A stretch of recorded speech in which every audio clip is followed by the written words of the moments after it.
دوزخ کے گڑھے پر جا کر کھڑی ہو گئی تھی. کنتم علی شفا حفرۃ من النار فانقذکم منہا. رسالت باب علیہ الصلاۃ والسلام نے پوری انسانیت کو اس جہنم سے نجات دلائی ہے. میں سمجھتا ہوں کہ اگر آپ کے بہت بڑے بڑے کمالات کی بات کی جائے تو یہ عظیم ترین کمال ہوگا کہ جو انسانیت جہنم کی طرف جا رہی تھی اور جہنم کے گڑھے تک پہنچ گئی تھی، آپ وہاں سے انسانیت کو واپس لائے.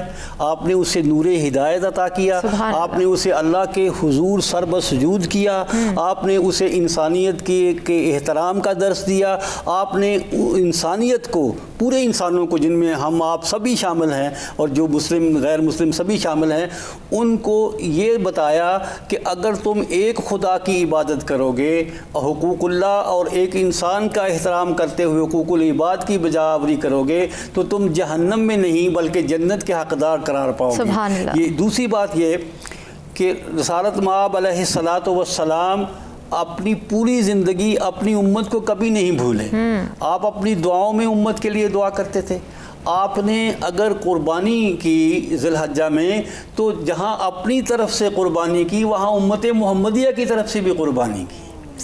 اسی طرح جب بھی کبھی کوئی حکم نازل ہوا، مثلا معراج میں آپ گئے تو آپ پر 50 نمازیں کا حکم آپ بتایا گیا کہ فرض ہوں گی، تو آپ کو یہ احساس ہوا یا احساس دلایا گیا کہ یہ بہت بڑا عمل ہے اور امت محمدیہ اس سے عہدہ برار نہیں ہو سکے گی.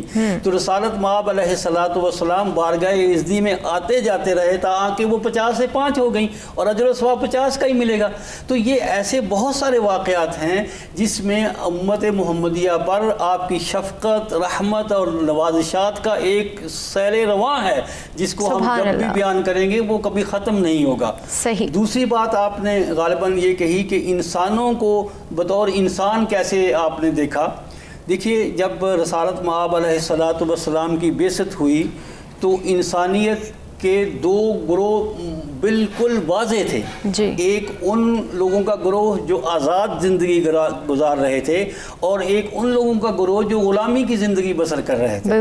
تو اس رسالت مآب علیہ الصلاۃ والسلام نے غلامی کو ختم کر کے انسانیت کے درجے کو بلند کرنے کے لیے جو کام کیے ان میں سے 2-3 کی میں نشاندہی کرتا ہوں. پہلے تو آپ نے خود غلام خرید کر آزاد کیے.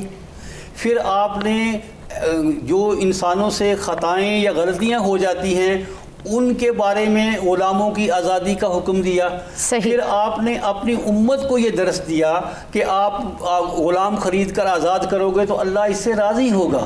پھر اس کے ساتھ ساتھ حتیٰ کہ ایک صحیح. تو فیض صاحب معذرت کے ساتھ بریک کی جانب بڑھیں گے اور بریک کے بعد واپس آ کے یہی سے کنٹینیو کریں گے اور بریک کے بعد یہ بھی جانیں گے کہ سیرت طیبہ غیر مسلموں کے لیے کتنی سبق آموز ہے. اس حوالے سے جانیں گے ایک بریک کے بعد.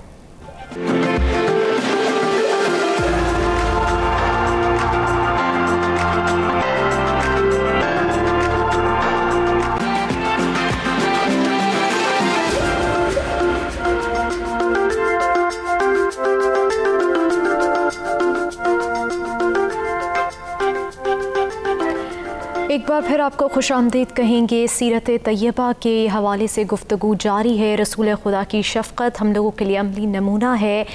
تو فیض صاحب آپ ہمیں بتا رہے تھے کہ رسول خدا نے ہمیں بتایا کہ کس طرح غلامی سے جو ہے آزادی کی طرف لایا گیا کہ آپ غلاموں کو خرید کر آزاد کریں، اس کا کتنا ثواب ہے. اس حوالے سے بھی کنٹینیو کریں. اور ساتھ ہی میں آپ سے پوچھنا چاہوں گی کہ آپ صلی اللہ علیہ وآلہ وسلم بچوں سے بہت پیار کرتے تھے، خصوصاً حضرت امام حسین اور حضرت امام حسن علیہ السلام کے بچپن کے واقعات ہم پڑھتے چلے آئے ہیں. اس حوالے سے بھی پیش کریں گے.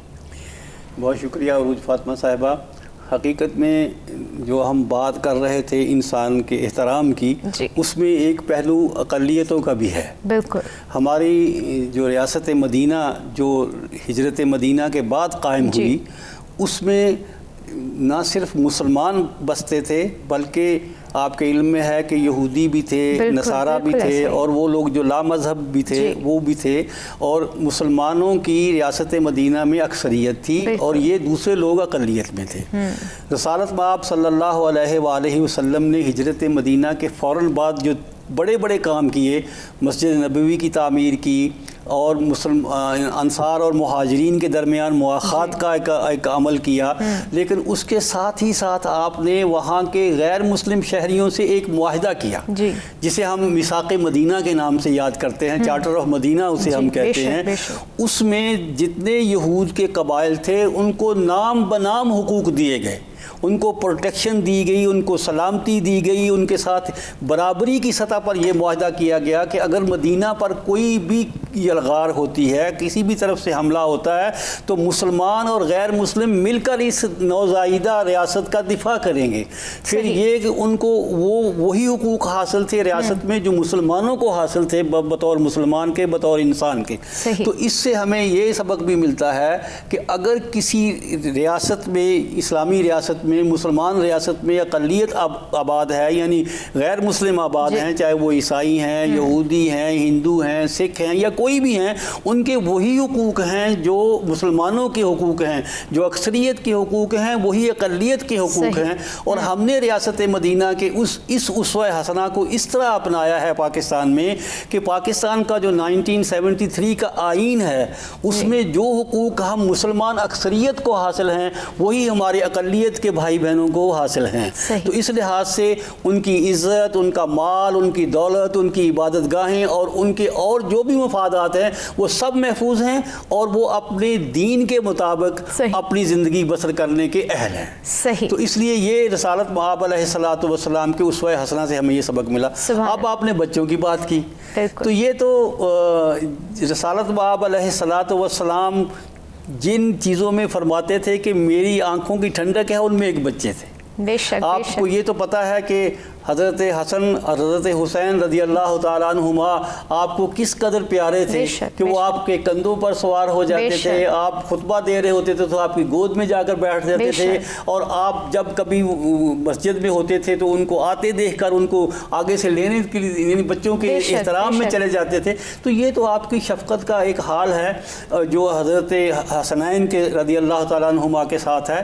میں ایک اور آپ کو چھوٹی سی واقعے سے آپ سے شیئر کرتا ہوں۔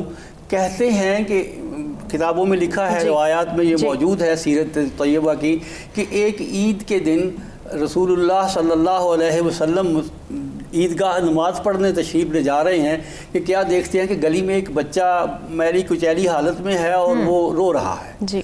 آپ نے اس بچے سے پوچھا، بچے آج تو عید کا دن ہے، تم کیوں رو رہے ہو؟ اس نے عرض کیا کہ اللہ کے، جو بھی اس نے احترام ان کہا ہوگا، اللہ کے رسول ہی یقیناً کہا ہوگا کہ میری ماں نہیں ہے جو مجھے نہلائے دھلائے اور میرے کپڑے تبدیل کرے اور مجھے عید کے لیے تیار کرے۔ رسالت مآب علیہ السلام نے اس حالت میں بچے کو اپنی گود میں اٹھایا، سبحان اللہ، سیدہ عائشہ رضی اللہ تعالیٰ عنہا کے پاس لائے اور انہیں کہا کہ اس بچے کو اپنا بچہ سمجھ کر تیار کرو اور اسی طرح سمجھو کہ جیسے یہ تمہارا بچہ ہے اور تم اسے عید کے لیے بھیج رہی ہو۔ اس لیے آپ شفقت بچوں پر فرماتے تھے کہ اس بچے کو بھی اپنے گھر لے جا کر تیار کرایا اور عید کے لیے۔ صحیح۔ ذوالقرنین صاحب، آپ نے سنا بہت ہی خوبصورت واقعہ جو ہے وہ طفیل صاحب نے پیش کیا کہ رسول خدا بچوں پر بہت شفقت فرمایا کرتے تھے، اور سب سے بڑی مثال ہمارے سامنے امام حسین علیہ السلام اور امام حسن علیہ السلام کی، تو آپ اس حوالے سے کچھ پیش کریں۔ بسم اللہ الرحمن الرحیم۔ جناب، یہ بڑی بات ہے کہ انسان کو احترام دینا، اور خصوصاً کمزوروں کو، جو چھوٹے بچے ہیں، معصوم ہیں، جانتے نہیں، ان سے شفقت کرنا، پیار محبت کرنا، یہ سوسائٹی کو مضبوط بنانے کے برابر ہوتا ہے۔ بے شک، کیونکہ جب تک آپ بچوں کے ساتھ محبت اور پیار سے سلوک نہیں کریں گے تو ان کا جو بڑھاوا ہے، ان کا جو اٹھنا بیٹھنا ہے، ان کا جو بڑھنا ہے، وہ سوسائٹی کے لیے کوئی کارآمد نہیں بن سکے گا۔ صحیح۔ تو اسی لیے ہم دیکھتے ہیں کہ اس زمانے میں جو بچے ہوتے تھے، چھوٹے چھوٹے معصوم بچے، غریبوں کے بچے، لاوارثوں کے بچے، امیروں کے بچے تو ایک ہی جیسے ہوتے ہیں اپنے فیلنگز میں۔ تو اس بات کا خیال رکھتے ہوئے رسول پاک بچوں سے خاص محبت فرماتے تھے، اور ان کی محبت کا جو مرکز تھا، محلے آس پاس کے جو بچے تھے ان کے علاوہ جو ان کے چھوٹے بچے تھے، جو ان کے نواسے تھے حسن اور حسین، ان کے ساتھ ان کی جو محبتیں ہیں اس کی بہت سی یادگاریں ہمارے پاس تاریخ میں موجود ہیں کہ وہ کس طرح ان کو اٹھا کر لے جاتے تھے، گود میں بٹھاتے تھے، اپنے کاندھے پہ بٹھاتے تھے. جب رسول پاک نماز پڑھتے تھے اور سجدے میں تشریف لیا تو بچے چونکہ بہت چھوٹے تھے، نادان تھے، انہیں پتہ نہیں تھا کہ یہ کیا ہے. وہ اس وقت بھی رسول پاک کی پشت مبارک پر بیٹھ جاتے تھے اور رسول نماز ادا فرما رہے ہیں خداوند تعالیٰ کے حضور، تو وہ اپنا سر مبارک نہیں اٹھاتے تھے جب تک کہ بچے خود بخود نہ اتر جائیں. تو یہ ہمیں ایک پیغام ملتا ہے کہ بھائی بچوں کے ساتھ کسی حیثیت سے بھی، کسی زمانے میں بھی، کسی علاقے میں بھی آپ ہوں تو ان سے اس طرح پیار محبت کریں کہ ان کی شخصیت جو ہے وہ جامع ہو اور وہ سوسائٹی کے لیے ایک صحت مند افراد بن جائیں. صحیح. طفیل صاحب، جیسے کہ ذوالقرنین صاحب نے بات کی بہت ہی خوبصورت انداز میں کہ رسول خدا کی شفقت بہت ہی خوبصورتی سے نہ صرف بچوں کے لیے بلکہ سب کے لیے جو ہے وہ برابر تھی. آپ سے میں یہ جاننا چاہوں گی کہ رسول خدا جو ہیں وہ نہ صرف انسانوں کے ساتھ بلکہ بے جان کے ساتھ بھی، یعنی کہ جانوروں کے ساتھ بھی ان کا جو رویہ تھا، آپ کی محبت، ہمدردی اور احسان مثالی تھا. اس حوالے سے کیا کہیں گے؟ بہت شکریہ عروج فاطمہ صاحبہ. یہ تو بڑا اہم موضوع ہے اور اس پر ایک بڑا بھرپور پروگرام ہونا چاہیے، لیکن میں مختصر سی بات کرنا چاہوں گا وقت کے تقاضے کے مطابق. رسالت مآب علیہ الصلاۃ والسلام صرف انسانوں کے ساتھ ہی شفقت نہیں فرماتے تھے، صرف انسانوں کے ہی وہ محسن نہیں تھے بلکہ وہ جانوروں اور چرند پرند کے بھی محسن تھے. اس کی وجہ یہ ہے کہ ایک تو آپ نے اپنی تعلیمات میں یہ تعلیم دی مسلمانوں کو کہ وہ جن سواری کے جانوروں یا جن بار برداری کے جانوروں سے کام لیں ان پر ان کی کیپیسٹی سے زیادہ بوجھ نہیں لا دیں. ایک دوسرا حکم یہ دیا کہ جب ان کو آپ بار برداری کے لیے استعمال کریں اور جب وہ فارغ ہو جائیں تو انہیں پوری خوراک دیں. صحیح. اور ایک واقعہ احادیث میں ہر جگہ سیرت کی کتابوں میں اور احادیث میں موجود ہے. سر اسی معذرت کے ساتھ ایک بریک کی جانب بڑھیں گے. یہ احادیث جو ہیں وہ ہم آپ سے بریک کے بعد سنیں گے اور بریک کے بعد یہ جاننے کی کوشش کریں گے کہ رسول خدا کی آمد سے پہلے جو خواتین کو وہ مقام نہیں ملا تھا اور رسول خدا کی آمد کے بعد خواتین کا جو کردار ہے اور واقع کربلا کے بعد خواتین کا جو کردار رہا اس پر بھی روشنی ڈالیں گے ایک بریک کے بعد.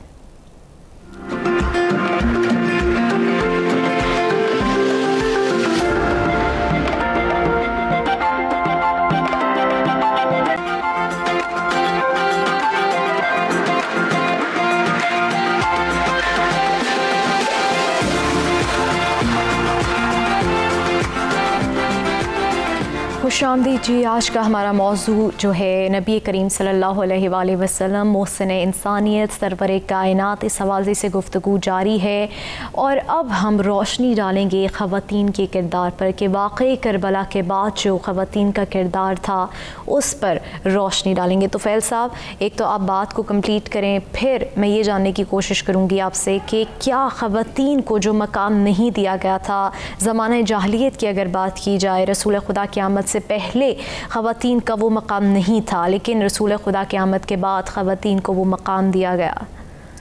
میں وقفے سے پہلے ایک واقعہ بیان کرنے کی کوشش کر رہا تھا. سیرت طیبہ کی کتابوں میں اور احادیث میں یہ واقعہ مذکور ہے کہ رسالت مآب علیہ الصلاۃ والسلام ایک اونٹ کے پاس سے گزرے. بالکل. اس اونٹ نے کچھ آپ سے کہا، آپ کو کچھ اپنی کتھا سنائی. جی. رسالت مآب علیہ الصلاۃ والسلام نے اپنے صحابہ کرام رضوان اللہ تعالیٰ علیہم اجمعین کو کہا کہ اس کا مالک کون ہے. جی. اس مالک کو آپ کے کہنے پر بلایا گیا. آپ نے اس کے مالک سے کہا کہ یہ اونٹ تمہارے بارے میں مجھے بتا رہا ہے کہ تم اس پر بوجھ بھی اس کی کیپیسٹی سے زیادہ لاتے ہو اور انہیں خوراک بھی کم دیتے ہو. صحیح. تو یہ جو بات ہے اس لیے تمہارے اوپر ان کا بھی حق ہے. جی. جیسے تمہاری جان کا، تمہارے اپنے مال کا تمہارا اپنا حق ہے، جی. ویسے جانوروں کے بھی تم پر حقوق ہیں، اور ان حقوق میں سے سب سے پہلا حق یہ ہے کہ انہیں خوراک پوری دو. صحیح. پانی، چارہ، ہر چیز دو، اور ان کے آرام اور راحت کا بھی خیال رکھو. صحیح. اور ان پر اتنا بوجھ لا دو کہ جس سے وہ برداشت کر سکیں. تو اس سے اور بہت سارے چرند پرند کے واقعات بے شمار ہیں. تو وقت کی قلت کے پیش نظر ہم اسی پر اکتفا کرتے ہوئے اب آپ کا ایک اور بہت اہم موضوع جو پوری دنیا کا موضوع ہے اس پر بات کرتے ہیں کہ رسالت مآب علیہ الصلاۃ والسلام نے خواتین کے ساتھ کیسے احسان کیا، کیسے حسن سلوک کیا. خواتین کو عام طور پر ہم 3 حصوں میں تقسیم کرتے ہیں. کچھ بچیاں ہیں، کچھ بڑی خواتین ہیں، اور کچھ پھر بیویاں یا مائیں ہیں. وہ تیسرا درجہ ان کا یہ ہے. تو جہاں تک بچیوں کا تعلق ہے، جیسا کہ آپ جانتے ہیں کہ عرب میں ایسے قبائل موجود تھے جس کا قرآن نے سورۃ النحل میں اور ایک اور سورت میں ذکر کیا، سورۃ الزخرف میں ذکر کیا ہے کہ جب ان کے ہاں بچی پیدا ہوتی تھی تو ان کا منہ سیاہ ہو جاتا تھا، اور وہ شرم سے اور ایک طرح کی شرمندگی سے زمین میں گڑے چلے جاتے تھے. اور پھر وہ اس شرمندگی کو مٹانے کے لیے اپنی بچیوں کو زندہ درگور کر دیا کرتے تھے. اور بعض روایات میں آتا ہے کہ 60 اور 100 بچیاں جو عرب معاشرے کی تھی وہ اس طرح دفن کی گئی. تو رسالت مآب علیہ الصلاۃ والسلام نے نہ صرف اس قبیح رسم کا تدارک کیا، بلکہ آپ نے یہ فرمایا کہ جو شخص 2 بچیوں کی پرورش کرے گا، تعلیم و تربیت کرے گا، اور ان کو اچھی تعدیب ان کی کرے گا، اچھا ادب سکھائے گا، اچھی معاشرت سکھائے گا، وہ جنت میں میرے ساتھ ایسے ہوگا جیسے 2 انگلیاں ہیں. سبحان اللہ. تو آپ سے یہ پوچھا گیا کہ اگر کوئی 2 کی بجائے 1 کا کرے، ایک بچی کو اسی طرح تربیت کرے، تعلیم دے اور اس کو حسن تدبیر سکھائے، تو اس کے ساتھ بھی کیا یہی سلوک ہوگا؟ تو آپ نے فرمایا 1 کا کرے تب بھی ہوگا. صحیح. اب دیکھیے خواتین ہیں، ان کا ایک پہلو ہے کہ قرآن نے کہا بلا تنکحوا ما نکح آباؤکم.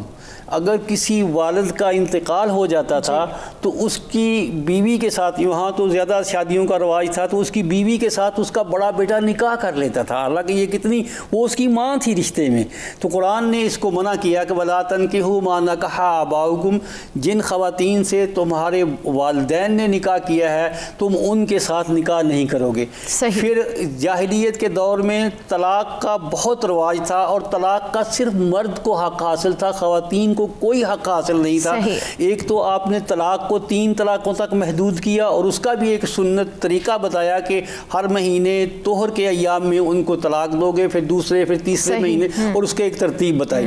پھر یہ بھی بتایا کہ جس طرح مرد کو طلاق دینے کا حق ہے، اگر خاتون کسی شوہر کے ساتھ رہنا پسند نہیں کرتی ہے، اس کے لیے زندگی بسر کرنا ممکن نہیں ہے، تو وہ مسنون طریقے سے خلا لے کر علیحدگی اختیار کر سکتی ہے. یعنی کہ زمانہ جاہلیت میں جو ہے پھر ماں کے بارے میں بتایا الجنت تحت اقدام امہاتکم. جنت تو تمہاری ماؤں کے قدموں تلے ہے. تو اس لیے بچی کے بھی احترام سکھایا، بیوی کا بھی احترام سکھایا، اور والدہ کا بھی احترام سکھایا. یعنی کہ خواتین کا جو ہے وہ احترام سکھایا گیا.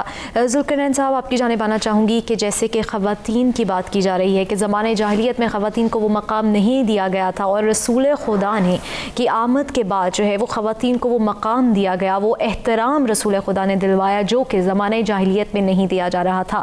آپ اس تمام واقعے کو کس طرح سے دیکھ رہے ہیں؟ اور ہم واقعے کربلا کی بات کریں تو اس کے بعد جو ہے خواتین کا ایک بہت بڑا کردار جو ہے وہ نمایاں ہوتا ہے. اس حوالے سے کیا کہیں گے؟ دیکھیے کہ رسول پاک کی جو اولاد تھی ان میں صرف ایک خاتون تھی جن کا نام حضرت فاطمہ ہے. سبحان اللہ. رسول پاک اپنی بیٹی سے جس طرح محبت فرماتے تھے وہ ہمارے لیے ایک نمونہ ہے، ایک سبق ہے. بے شک. جتنا پیار اور محبت جناب فاطمہ نے رسول پاک سے حاصل کی تھی وہ ہمارے لیے ایک درس ہے. بے شک. اور اس سوسائٹی میں اس زمانے میں عورت کا کوئی مقام نہیں تھا، وہ خاک سے بھی بدتر تھی. بالکل. رسول پاک نے اس خاک کو آسمان پہ پہنچا دیا. سبحان اللہ. اور جس طرح محبت انہوں نے جناب فاطمہ تھے یہ اپنے ازواج سے کی ہے، وہ ہمارے لیے ایک مثالی نمونے ہیں. بے شک بے شک. اور اس میں جتنا بھی آپ مطالعہ کریں ہر خاتون کے ساتھ اپنی ان کا رویہ مختلف تھا. پیار محبت سب سے ایک جیسا تھا. ہم نے کہیں یہ نہیں پڑھا کہ اتنے ازواج کی موجودگی میں رسول پاک کی ازواج سے کسی بھی زوجہ سے کوئی زیادتی ہوئی، نعوذ باللہ. تو یہ ایک مثال دی گئی ہے، کیونکہ سوسائٹی عورت کے بغیر نہیں چل سکتی. جس طرح اکیلی مرد کے ساتھ سوسائٹی نہیں چل سکتی، اسی طرح سوسائٹی بغیر عورت کے نہیں چل سکتی. تو عورت کا مقام متعین فرمایا، جو کہ اس زمانے میں وہم و گمان میں بھی تھا. عورتوں کو غلاموں سے بھی بدتر سمجھا جاتا تھا. چاہے وہ کتنی بڑا خاندان ہو، کتنا بڑا رئیس ہو، وہ اپنی عورتوں کو، اپنی بیٹیوں کو، اپنی بیویوں کو، اپنی ماؤں کو، اپنی بہنوں کو کوئی حیثیت ہی نہیں دیتے تھے. تو یہ سارا جو احترام ہے انسانیت کا، عورت کا احترام جو ہم آج دیکھ رہے ہیں، یہ ساری اس تعلیمات کا نتیجہ ہے جو رسول پاک نے ہمیں پیش. سبحان اللہ سبحان اللہ. بہت ہی خوبصورت انداز میں جو ہے ذوالقرنین صاحب نے ہمارے سامنے جو ہے وہ پیش کیا. تو فیل صاحب آپ کی جانب آؤں گی اور آپ سے جاننا چاہوں گی کہ جیسے کہ ہم بات کرتے ہیں واقعی کربلا کی، تو واقعی کربلا کے بعد جناب زینب سلام اللہ علیہ کا ایک بڑا کردار جو ہے وہ ہمارے سامنے آتا ہے. اس حوالے سے میں چاہوں گی کہ آپ ہمارے ناظرین سے کوئی واقعہ شیئر کریں. عروج صاحبہ، میں اس موضوع کو اس طرح سے آپ کے ساتھ شیئر کرنا چاہوں گا کہ جب انسان پر غموں آلام کے پہاڑ ٹوٹتے ہیں تو رسالت مآب علیہ السلام کا ایک اسوہ حسنہ ہمارے پاس ہے.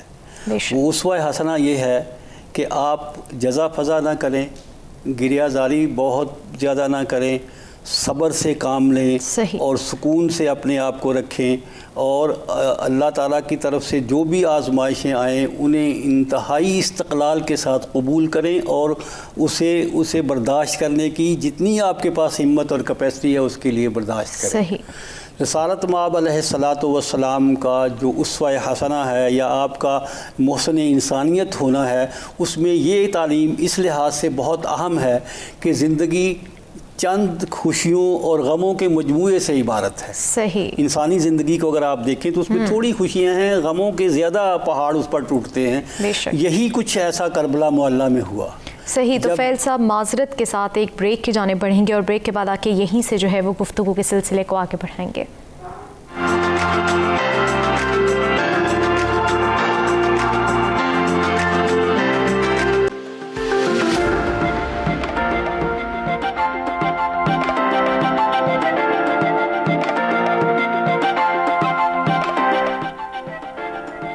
ایک بار پھر آپ کو خوش آمدید کہیں گے. ہم گفتگو کر رہے ہیں اب محسن انسانیت کی گفتگو آپ نے سنی. اب ہم بات کر رہے ہیں کہ واقعی کربلا کے بعد جو خواتین کا نمایاں کردار رہا اور اس میں جب ہم دیکھتے ہیں تو جناب زینب سلام اللہ علیہ کا جو کردار ہے وہ بہت نمایاں ہوتا ہے. تو فیل صاحب، آپ جناب زینب سلام اللہ علیہ کے حوالے سے کچھ فرما رہے تھے. عروج صاحبہ، میں اس معاملے کو تھوڑا سا وسعت کے ساتھ آپ سے عرض کرنا چاہوں گا. وہ یہ ہے کہ رسالت مآب علیہ السلام کا اسوہ حسنہ ہو، آپ کی حیات مبارکہ ہو یا آپ کی تعلیمات عالیہ ہوں، وہ ساری کی ساری آپ تک محدود نہیں رہی، بلکہ وہ پوری کی پوری تعلیمات اور اسوہ حسنہ اور سب کچھ جو ہے وہ امت محمدیہ میں منتقل ہوا. بے شک. اور جب وہ سب کچھ امت محمدیہ میں منتقل ہوا تو وہ یہ ایک کوئی دکھاوے کی آرنامنٹل چیز نہیں تھی، وہ ایک عمل تھا جس پر سب مسلمان عمل پیرا ہوئے. اور اس کا بہترین نمونہ ہمیں واقعہ کربلا میں ملتا ہے. وہاں نہ صرف مردوں نے اللہ کی رضا کے لیے، دین اسلام کے اعلاء کلمت اللہ کے لیے اپنی جانوں کا نذرانہ اور قربانی پیش کی، بلکہ ہماری ماؤں، بہنوں اور خواتین نے بھی صبر و استقلال کا وہ مظاہرہ کیا کہ جس کی کوئی مثال دنیا میں نہیں ملتی. دیکھیے، جن خواتین کے چاہے وہ سیدہ فاطمہ ہوں یا اور دوسری ہماری مائیں بہنیں ہوں، ان سب نے اپنے سامنے اپنے لخت جگر کو، کسی نے اپنے بھائی کو، کسی نے اپنی زندگی کے ساتھی کو اللہ کی راہ میں شہادت کا جام نوش کرتے ہوئے دیکھا۔ اس پر انہوں نے صبر کیا، اس حد تک صبر کیا کہ کوئی روایت میں نے نہیں پڑھی کہ انہوں نے کوئی جزا فضا کیا ہو، بہت والہانہ انداز میں کوئی گریہ زاری کی ہو۔ اللہ تعالیٰ کی رضا کے لیے اس کو ایک کوہ گراں سمجھ کر صبر کا ایک پہاڑ بن کر اس کا مقابلہ کیا۔ اور جب وہ ہماری معزز خواتین جو ہیں وہ وہاں گئیں، اس میں کیا کہتے ہیں اپنی جگہ پر چلی گئیں، جہاں ان کو لے جایا گیا، تو وہاں بھی انہوں نے اللہ کی ذات سے اپنا لو لگائے رکھی اور اپنے جو ان کے عدو تھے، جو ان کے دشمن تھے، ان سے کوئی جزا فضا یا ان سے کوئی مدد نہیں مانگی، بلکہ اللہ ہی سے رابطہ قائم کیا۔ تو یہ ایک وہ رسول اللہ صلی اللہ علیہ وسلم کی جو تعلیمات تھی، اس کا یہ عملی مظاہرہ ہے اور اس کی ایک پریکٹیکل ایکسٹینشن ہے جو ہمیں واقعہ کربلا سے ملتی ہے۔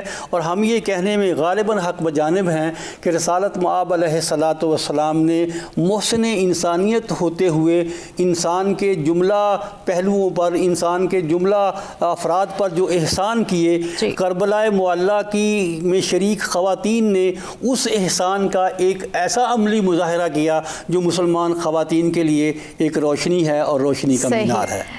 بہت ہی خوبصورت۔ ذوالقرنین صاحب، آپ سے جاننا چاہوں گی کہ ایک تو آج کا جو بھی ہمارا ٹاپک تھا محسن انسانیت، اور پھر بات کی گئی واقعی کربلا کے بعد جو خواتین کا کردار رہا، اس حوالے سے ہمارے ناظرین کو آپ کوئی میسیج دینا چاہیں؟ بہت خوب۔ دیکھیے، واقعہ کربلا تاریخ کا ایک حصہ ہے اور تاریخ میں انسان کے ماضی جو ہے وہ مرتب کیا گیا ہے۔ جس طرح تاریخ میں واقعہ کربلا کا ذکر ہے اور تحریر آئی ہے، تو اس سے ہمیں پتہ چلتا ہے کہ اس زمانے میں عام لوگ کیسے تھے، ان کا کیا رویہ تھا، اور وہ خاندان جس کو رسول پاک نے پالا تھا اور جو اتنا متبرک اور مقدس خاندان تھا، جب وہ آزمائش میں آیا ہے تو ان لوگوں نے کس طرح بیہیو کیا ہے۔ جی جناب سیدہ کا، حضرت زینب کا، دیکھیے کیا حال ہوگا جس کے سارے جوان 18 جوان اس خاندان کے بنی ہاشم کے ایک وقت میں قتل کر دیے گئے ہوں، 18 جوان، تو اس میں عورتوں کا کیا حال ہوگا۔ لیکن ہم حضرت زینب کی زندگی کا جب مطالعہ کرتے ہیں تو ہم انہیں ایک صبر کا پیکر پاتے ہیں، اور جہاں کہیں بھی وہ تقریر فرماتی ہیں اس میں وہ ہدایت ایسی ہے جو ہمارے لیے روشنی کا ایک مینار ہے کہ ہمیں زندگی کے ایسے کٹھن اوقات میں، ایسی آزمائش میں ڈال کر کس بہادری سے اور کس بے جگری سے جناب سیدہ نے اپنا وقت گزارا ہے۔ صحیح، بالکل۔ تو فیل صاحب، آپ کچھ ایڈ کرنا چاہ رہے ہیں؟ ہاں جی، میں اس کو اس حوالے سے ایڈ کرنا چاہ رہا ہوں کہ رسالت مآب علیہ الصلاۃ والسلام کی پوری حیات مبارکہ، چاہے وہ بعثت سے پہلے کی ہے یا بعثت کے بعد کی ہے، مکی دور کی ہے یا مدنی دور کی ہے، وہ پوری کی پوری ہمارے لیے نمونہ عمل ہے۔ صحیح۔ جب وہ ہمارے لیے نمونہ عمل ہے تو وہ صرف مردوں کے لیے نمونہ عمل نہیں ہے، وہ خواتین کے لیے بھی نمونہ عمل ہے۔ تو اس لیے جن صحابیات نے، جن امہات المؤمنین نے آپ کی تعلیمات پر عمل کیا، انہوں نے یہ عمل آگے امت محمدیہ کو منتقل کیا، اور امت محمدیہ نے کہ ایک سیکشن نے کربلا میں یہ عمل جو رسالت مآب کا تھا اس کو وصول کر کے آگے امت محمدیہ کو پورے کا پورا منتقل کیا۔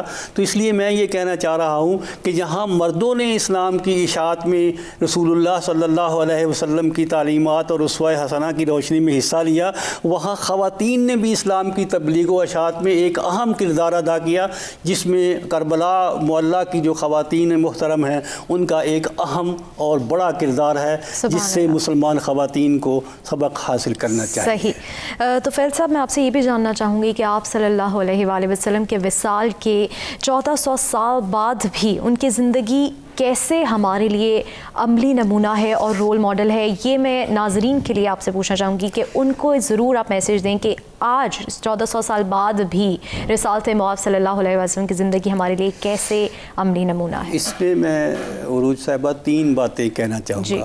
پہلی بات تو یہ ہے کہ ہم رسالت مآب علیہ الصلاۃ والسلام کی حیات مبارکہ، اسوہ حسنہ اور فرامین مقدسہ سے بے خبر ہیں، بے بہرہ ہیں۔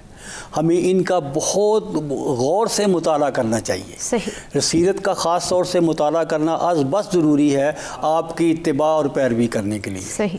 دوسری بات یہ ہے کہ جو چیزیں آپ کو رسالت مآب علیہ الصلاۃ والسلام کی حیات طیبہ، اقوال مقدسہ اور اسوہ حسنہ سے ملیں، انہیں آپ اپنی زندگی میں ڈھالنے کی کوشش کریں۔ صحیح۔ نہ صرف اپنے لیے بلکہ آپ کے جو ساتھ لوگ ہیں، یعنی آپ کی فیملی کے لوگ ہیں یا آپ کہیں کام کرتے ہیں وہاں جو آپ کے ساتھ لوگ کام کرتے ہیں، انہیں بھی اس کی روشنی، ان تک بھی یہ روشنی پہنچائیں اور انہیں بھی اس کی تعلیم دیں۔ صحیح۔ اور آخری بات یہ ہے کہ یہ کسی ایک حکومت کی ذمہ داری نہیں ہے، صرف ریاست پاکستان کی ذمہ داری نہیں ہے، صحیح۔ صرف علماء اور محراب و منبر کی ذمہ داری نہیں ہے۔ ہر مسلمان اس بات کا مکلف ہے کہ وہ رسالت مآب علیہ الصلاۃ والسلام کی تعلیمات کو جانے، اس پر خود عمل کرے اور معاشرے میں اس عمل کو منتقل کرے۔ صحیح۔ اور آج کے دور میں دیکھیے، آج کا انسان بہت ساری مشکلات میں مبتلا ہو گیا ہے۔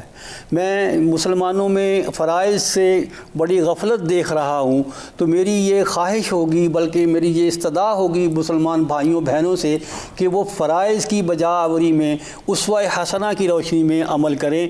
رسالت مآب علیہ الصلاۃ والسلام کا ہر عمل ہمارے لیے دنیا میں بھی مفید ہے اور آخرت میں نجات کی ایک ضمانت ہے۔ اس لیے ضروری ہے کہ ہم رسول اللہ صلی اللہ علیہ وآلہ وسلم کی تعلیمات پر دل و جان سے عمل کریں اور ان کی دی ہوئی ہر سنت کو زندہ کرنے کی کوشش کریں، تاکہ ہمارے لیے یہ دنیا خوشگوار ہو اور آخرت میں ہماری نجات ہو اور ہمیں کامیابی حاصل ہو۔ بہت ہی خوبصورت میسیج آپ نے دیا۔ آپ دونوں مہمانوں کی آمد کا بہت شکریہ۔ ناظرین، آج کی گفتگو آپ لوگوں نے سنی اور میں امید کرتی ہوں کہ آج کی گفتگو، آج کے موضوع سے ضرور آپ لوگوں کی کسی نہ کسی طرح رہنمائی ہوئی ہوگی۔ انشاءاللہ کل اس ٹاپک کا بقیہ حصہ آپ کے سامنے لے کر حاضر ہوں گے نئے مہمانوں کے ساتھ۔ جاتے جاتے یہی کہوں گی کہ سیرت نبوی پر عمل کریں، سنت نبوی کو اپنائیں اور اپنی دنیا اور آخرت دونوں کو جو ہے وہ روشن کریں۔ اسی کے ساتھ اجازت چاہوں گی، کل آپ سے پھر ملاقات ہوگی۔ اپنا خیال رکھیے گا، فی امان اللہ۔